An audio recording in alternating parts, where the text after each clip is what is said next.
Que Dieu vous bénisse abondamment. Et nous sommes encore dans la joie ce matin d'être ensemble. Et nous, c'est le centre missionnaire Cité de Repos Gatineau. Nous sommes toujours dans notre thème de l'année. Cette année, nous l'avons intitulé l'année de la lumière. Et notre texte de base, nous l'avons tiré de Psaume 36 et le verset 10. Par ta lumière, nous voyons la lumière. Et nous voulons comprendre ce matin qu'il s'agit de la lumière de la parole de Dieu. Ce matin, tu seras encore et encore éclairé. Lorsque nous comprenons les choses, nous allons faire bien les choses. Et beaucoup de choses de la vie dépendent de notre dimension de compréhension. Amen.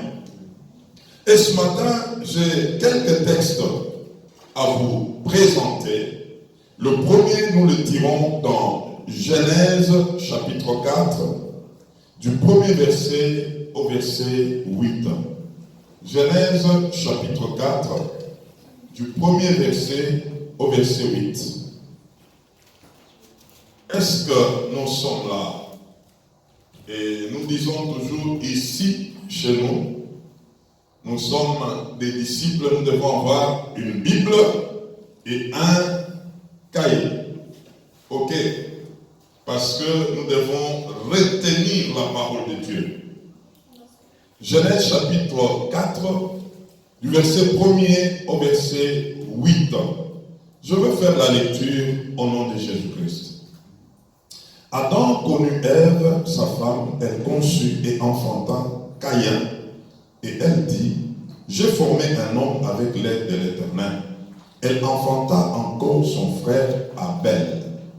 Abel fut berger et Caïn fut laboureur. Au bout de quelque temps, Caïn fit à l'Éternel une offrande de fruits de la terre. Et Abel de son côté en fit une de premier-né de son troupeau et de leur graisse. L'Éternel porta un regard favorable sur Abel. J'aimerais qu'on souligne ça. Il porta un regard favorable sur Abel et sur son offrande. Donc voyez la nuance ici. D'abord, le regard de l'Éternel était tourné sur la personne avant de regarder son offrande. Soulignez cela. C'est très important. Et nous continuons, verset 5. Mais il ne porta pas un regard favorable sur Caïn et sur son offrande. Toujours la personne avant son offrande. Il y a quelque chose que nous allons comprendre ce matin. Caïn fut très irrité et son visage fut abattu. Et l'Éternel dit à Caïn, pourquoi es-tu irrité et pourquoi ton visage est-il abattu? Certainement, si tu agis bien, tu relèveras ton visage. Et si tu agis mal, le péché se couche à la porte. Et ses désirs se portent vers toi. Mais toi, domine sur lui. Verset 8. Cependant, Caïn adressa la parole à son frère Abel. Mais comme ils étaient dans le champ, Caïn se jeta sur son frère Abel et les tua. Amen. Nous prenons un deuxième passage, nous sommes dans Hébreux chapitre 11, verset 4. Hébreux chapitre 11 et son verset 4. Nous lisons au nom de Jésus-Christ. C'est par la foi qu'Abel offrit à Dieu un sacrifice plus excellent que celui de Caïn. C'est par la foi qu'il fut déclaré juste, Dieu approuvant ses offrandes, et c'est par elle, donc la foi, qu'il parle encore, quoique mort. 1 Jean chapitre 3, verset 12. 1 Jean chapitre 3, verset 12. Nous lisons. Et n'est pas ressemblé à Caïn, qui était du malin. Mais je vais reconstruire ça. Qui était du malin et qui tua son frère. Et pourquoi les tua-t-il? On nous donne la raison. Parce que ses œuvres étaient mauvaises et que celle de son frère était juste. Amen. Nous prenons encore Romains chapitre 8, versets 12 à 14. Romains chapitre 8, versets 12 à 14. Nous allons comprendre les Écritures ce matin. Nous lisons au nom de Jésus-Christ. Ainsi donc, mes frères, nous ne sommes point redevables à la chair pour vivre selon la chair. Si vous vivez selon la chair, vous mourrez. Mais si par l'esprit vous faites mourir les actions du corps, donc de la chair, vous vivez. Verset 14. Car tous ceux qui sont conduits par l'Esprit de Dieu sont fils de Dieu. Amen. J'aimerais qu'on termine avec Galates chapitre 5, versets 16 à 17. Galates chapitre 5, versets 16 à 17. Nous lisons. Je dis donc, marchez selon l'Esprit et vous n'accomplirez pas le désir de la chair. 17. Car la chair a des désirs contraires à ceux de l'esprit, et l'esprit en a des contraires à ceux de la chair. Ils sont opposés. Ah, Caïn et Abel sont opposés. Nous allons le comprendre ce matin. Ils sont opposés entre eux, afin que vous n'effaciez point ce que vous voudriez. Amen. Que Dieu vous bénisse abondamment. Comme je l'ai dit au départ, Dieu veut nous éclairer. Et par ce texte que nous venons de lire, nous allons comprendre quelque chose de très important en ce qui concerne notre marche avec Dieu et nos services vis-à-vis de Dieu. On nous présente dans Genèse 4 la postérité d'Adam après la chute. Adam, ici, on nous présente qu'il a eu 2 fils. Mais en réalité, j'aimerais souligner qu'Adam n'avait pas eu seulement les 2. Il en a eu plusieurs. Mais ici, on nous présente les 2 fils, l'aîné qui était Caïn et le second qui était qui? Abel. On nous présente que Caïn était un laboureur et Abel était un berger. Et tous travaillaient. Et au bout d'un certain temps, Caïn a fait une offrande à Dieu. Et Abel aussi a fait aussi de sa part une offrande à Dieu. Eux tous avaient offert à Dieu. Mais la Bible nous dit, Dieu porta ce regard favorable sur Abel et sur son offrande. Mais il ne porta pas de regard favorable sur Caïn et sur son offrande. Ce texte ici, beaucoup de prédicateurs le prêchent lorsqu'ils veulent parler des offrandes. Mais moi, le Saint-Esprit m'a amené à comprendre quelque chose, non pas sur les offrandes. Et quand bien même, il y a toujours quelque part un entendement d'offrande. Il y a quelque chose qui a attiré mon attention. Eux tous ont donné à Dieu, mais Dieu, avant de regarder ce qu'ils ont donné, Dieu a regardé d'abord les personnes qui ont fait cette offrande-là. Dieu a regardé celui qui a fait cet acte. On nous dit Caïn était laboureur et Abel était berger. En réalité, on ne donne que ce qu'on a. Donc, eux deux, chacun d'eux devrait donner selon que l'autre était dans son domaine, tel autre aussi était dans son domaine. C'est que le problème de ce qu'ils avaient donné n'était pas ça réellement. Le vrai problème était qui a fait cet acte. Qui était-il? Qui était Caïn? Qui était Abel? Parce que Dieu a commencé par regarder ceux-là qui ont posé des actes. Je vais te dire ce matin, tel que nous sommes, Dieu nous regardera d'abord par ce que nous sommes. Et non pas d'abord ce que nous faisons. Ce que tu es passera toujours avant ce que tu fais. Très important. Alors, c'est pourquoi nous avons pris deux textes ici.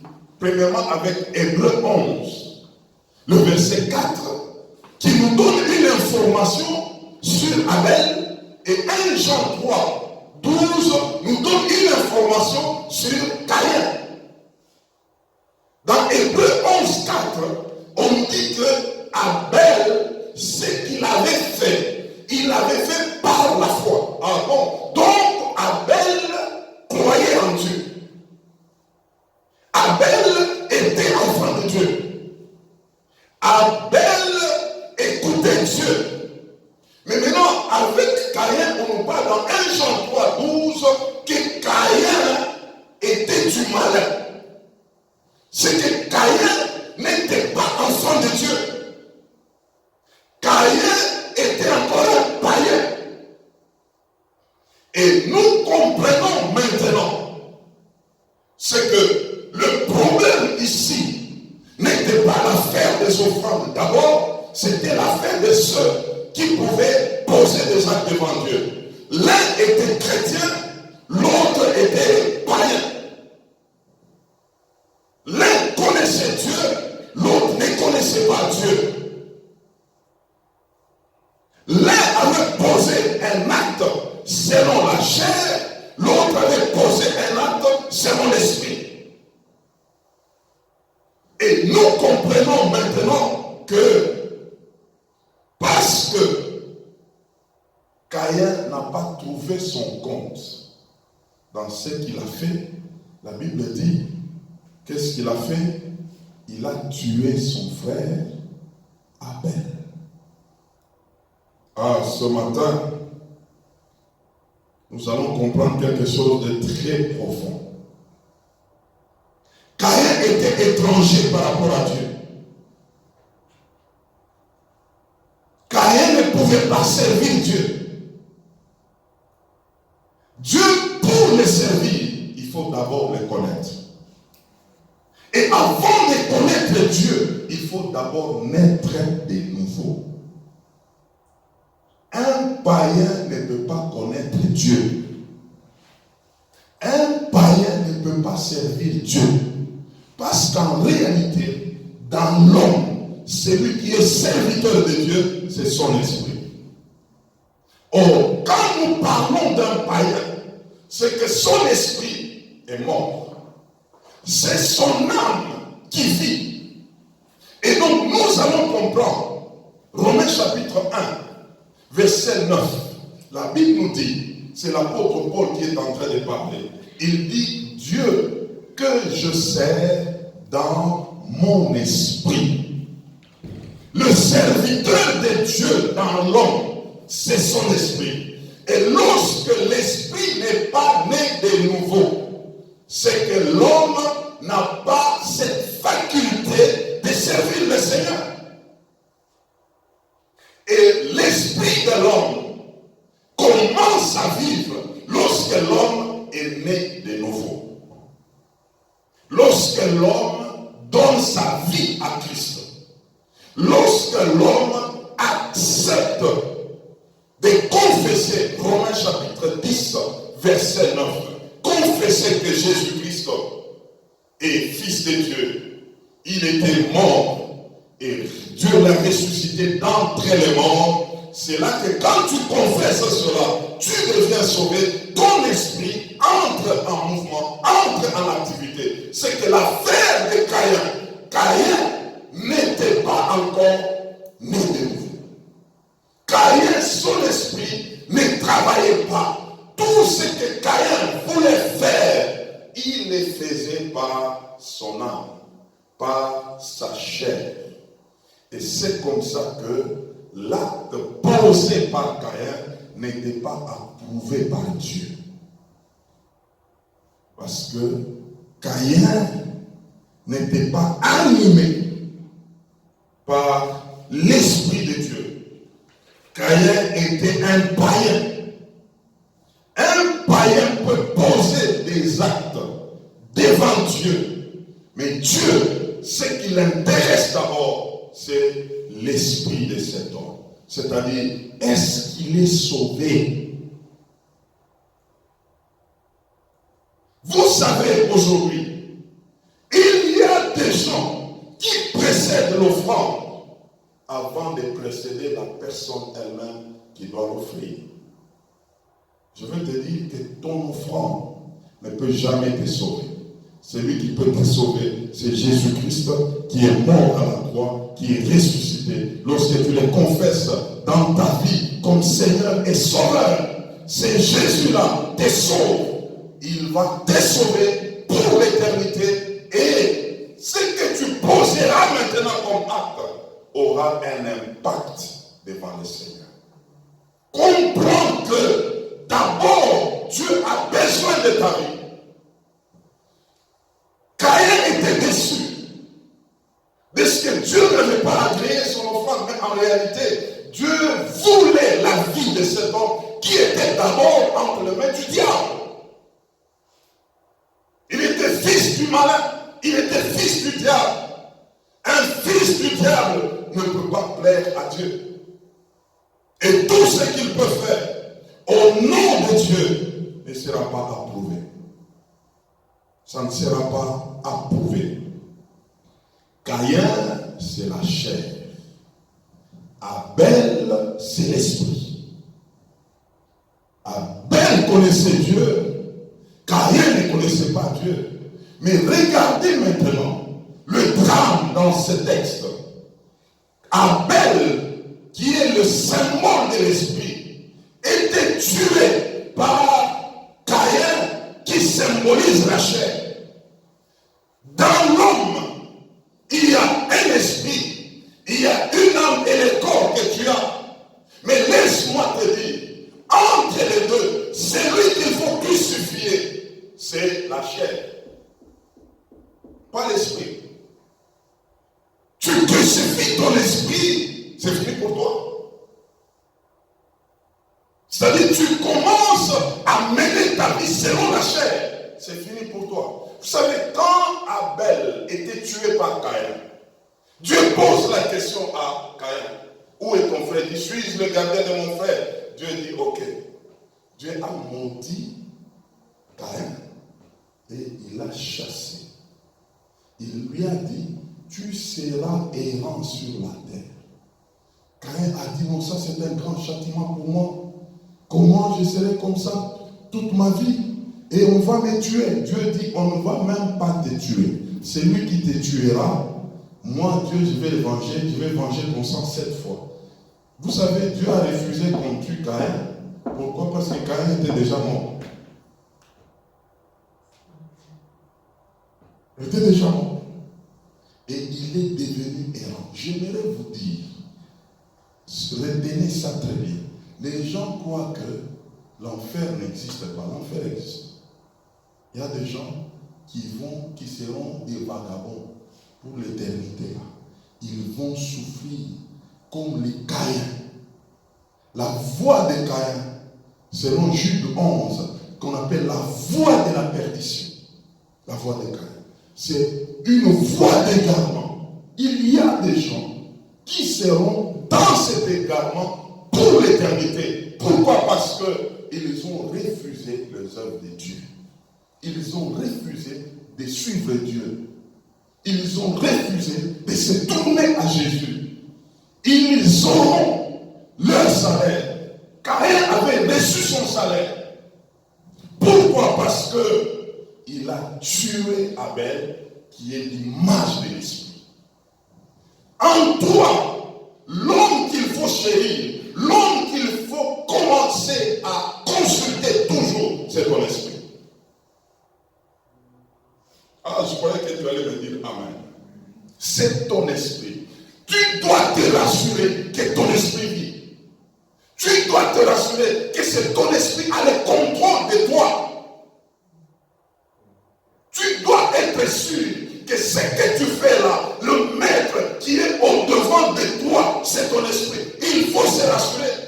Sinon, il y a aujourd'hui beaucoup de gens, ils ont déjà tué leur esprit.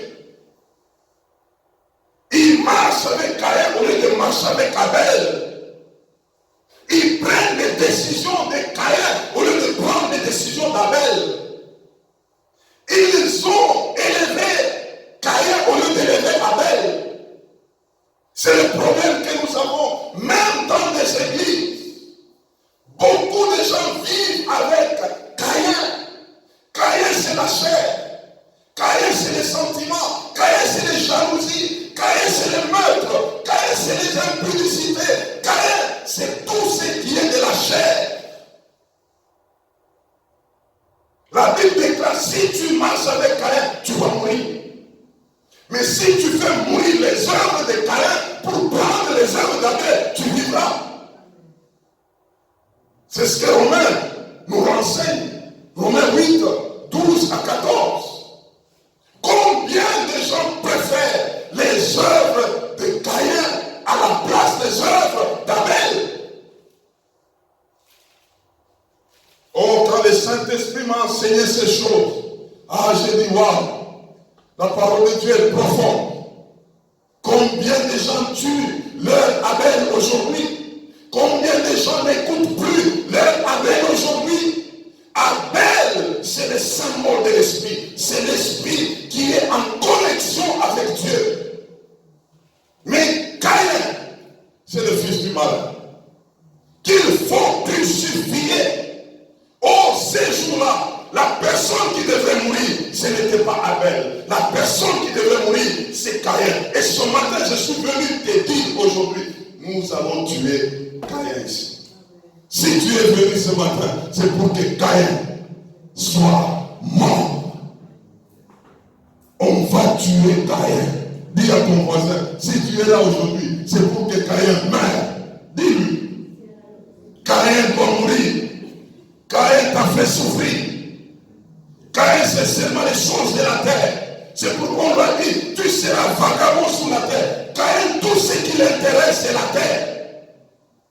Mais Abel, c'est l'éternité. Abel, c'est ce qui est de Dieu. Abel, c'est ce qui est éternel. Abel, c'est pourquoi, même quand on l'a tué physiquement, Abel, la Bible parle dans Hébreux 11, 4, que Abel continuait à parler, quoique mort. Je me l'ai dit, un enfant de Dieu ne mourra jamais.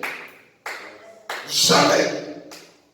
Un enfant de Dieu est éternel. Tel que tu es là, par le fait que tu es enfant de Dieu, tu es éternel. Et c'est pourquoi il y a des sœurs qui posent des questions. Est-ce qu'un enfant de Dieu peut perdre son salut? Moi je dis non, parce que le salut est éternel. Le salut n'est plus dans le temps. Tu n'es plus dans le temps. Tu es devenu un homme éternel. Comment on peut te comparer au temps? C'est pourquoi convertis-toi bien. Pour que tu entres dans ce qui est éternel. Pour que tu vives ce qui est éternel. Abel était devenu un homme éternel. C'est pourquoi on nous dit, quoique mort, il a continué à parler. Je te dis, moi aussi, je ne mourrai jamais. Même si je change d'habitation, je continuerai à parler.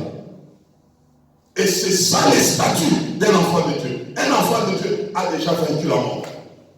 Et tel que tu es là, tu as déjà vaincu la mort. Tu es un homme éternel. Pourquoi? Parce que tu es entré dans un royaume éternel.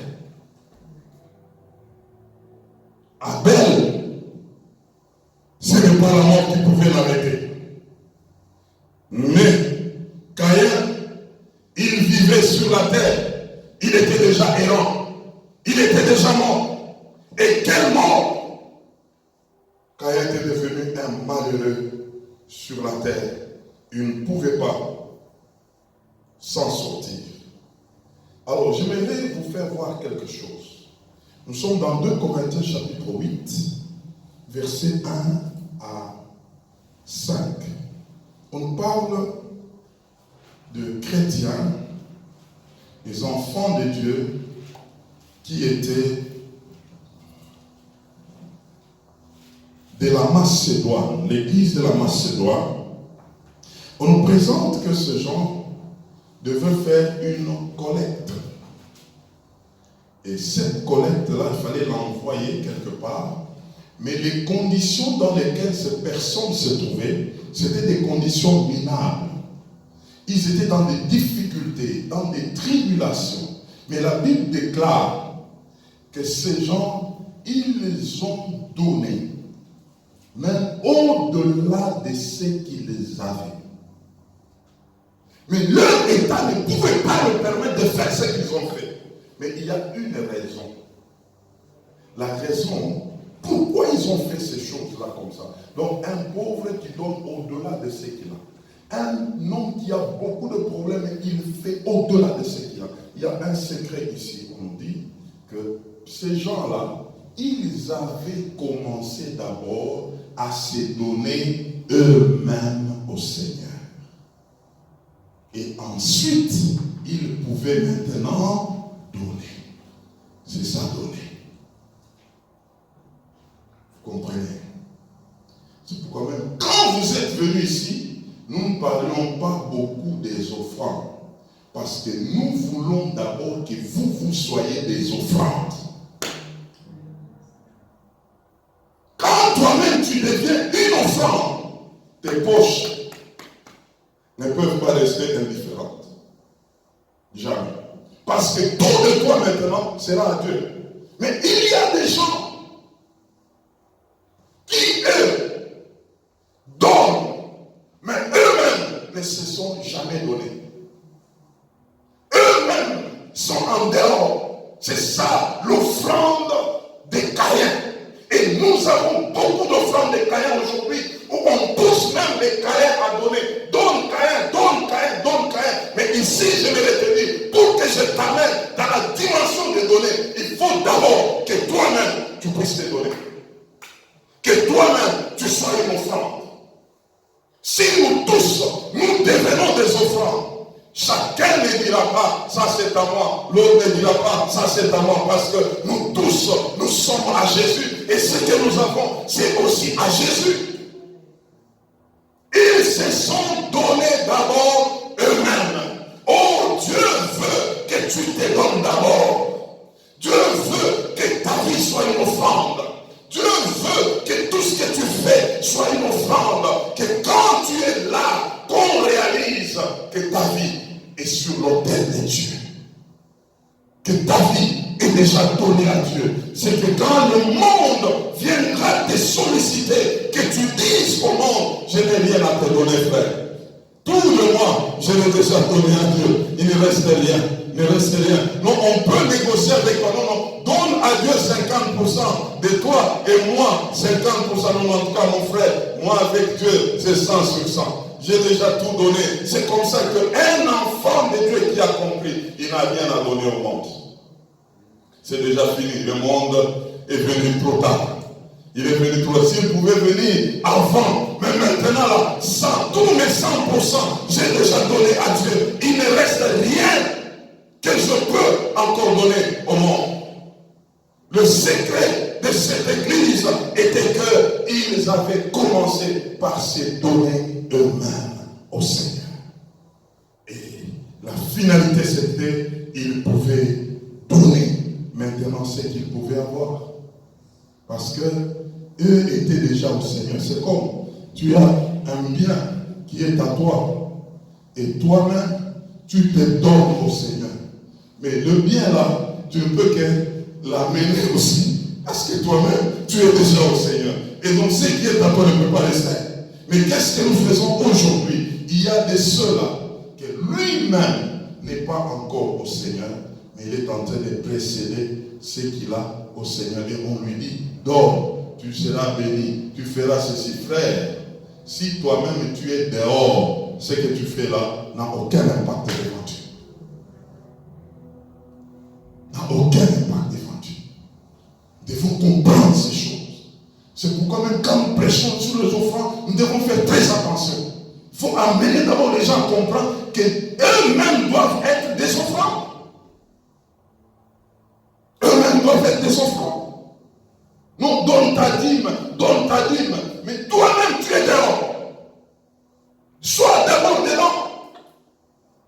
ce que tu donneras, tu ne le feras pas comme un homme qui fait la mécanique ou par la loi, tu le feras par la grâce, par amour.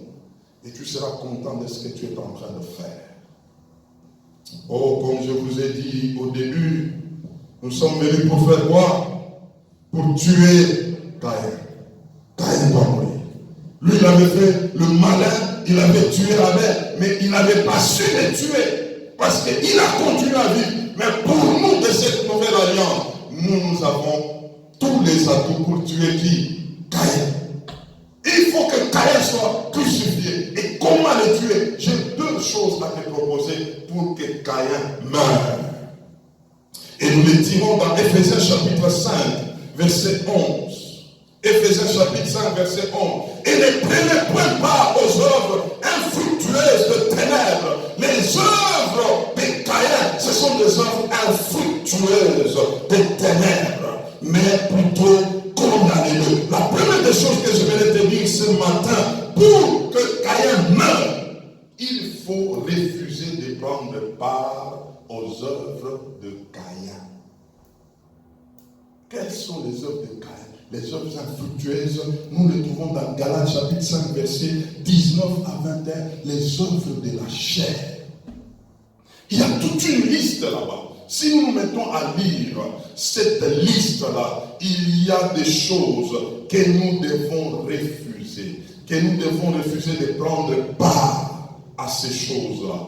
On nous les présente, ce sont les impudicités, impuretés, la dissolution, l'idolâtrie, la magie, les inimitiés, les querelles, les jalousies, les animosités, les disputes, les divisions, les sectes, l'envie, l'ivrognerie, les excès de table et les choses semblables. Donc la liste n'était même pas exhaustive. Ça, ce sont les œuvres infructueuses de Caïn qu'il faut faire quoi? Refuser de prendre part. C'est-à-dire, mon frère, ma soeur, lorsque tu comprends que Caïn doit mourir, ne sois pas au milieu de ceux qui pratiquent les œuvres de qui? De Caïn. C'est que ne sois pas ami à un impudique. Ne sois pas ami à un idolâtre. Ne sois pas ami à quelqu'un qui ne fait que jalouser des gens. Il faut être maintenant sélectif. Les œuvres infructueuses, on les fuit. Et on doit fuir même les gens qui les pratiquent. 1 Corinthiens 15, 33. Les mauvaises compagnies corrompent les bonnes mœurs. Il faut comprendre qu'il y a des endroits où il ne faut plus mettre ses pieds. Parce que c'est là où se trouvent les œuvres de Caïn. Il a fallu juste un moment que Abel soit avec Caïn dans le champ. Quel était le sort d'Abel? Caïn a tué Abel. Il faut le fuir, frère. Il y a certaines choses, certains endroits, il ne faut pas demander comment je vais faire, comment je ferai. Bon, d'abord, il faut d'abord qu'ils comprennent. Je ne veux pas les quitter vite, sinon ils diront ceci ou cela. Non, mon frère, ici, il n'y a pas d'explication. Qu'ils disent ceci ou cela, fuis d'abord. Sois d'abord à l'écart. Les restes, vous allez négocier après, que tu sois d'abord dehors. C'est comme Joseph. Il fallait d'abord qu'il laisse sa chemise entre les mains de la femme de Potiphar. Reste d'abord avec la chemise, que moi je sois dehors d'abord. Et on commence à négocier. Moi dehors, torse nu, toi avec la chemise là-bas. Quand bien même on a dit que Joseph a pris cette femme, on l'a amené en prison parce que ce n'était pas vrai devant Dieu. Joseph était justifié. Mais nous voulons nous justifier devant les gens avant de chercher la justification de Dieu. C'est comme ça que nous tombons. C'est comme ça que Caïn nous tue. Ne te justifie pas à des milieux hostiles. Retire-toi. Deuxièmement, oh gloire au Seigneur, condamner les œuvres de Caïn, les condamner, c'est-à-dire les combattre. Il faut combattre ces œuvres.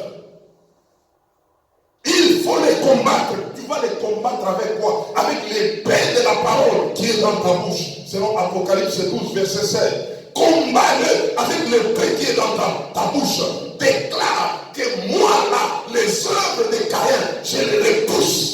Je les repousse. Les environnements de Caïn, je les repousse. Tout ce qui est de Caïn n'entrera pas chez moi. Combat ces œuvres. Oh, c'est pourquoi je te dis ce matin, tu es venu pour que les œuvres de Caïn tombent. Pour que les œuvres de Caïn tombent. Ce matin, identifie toutes ces œuvres. Ce matin, commence à les pointer une à une en disant, loin de moi les œuvres de Caïn.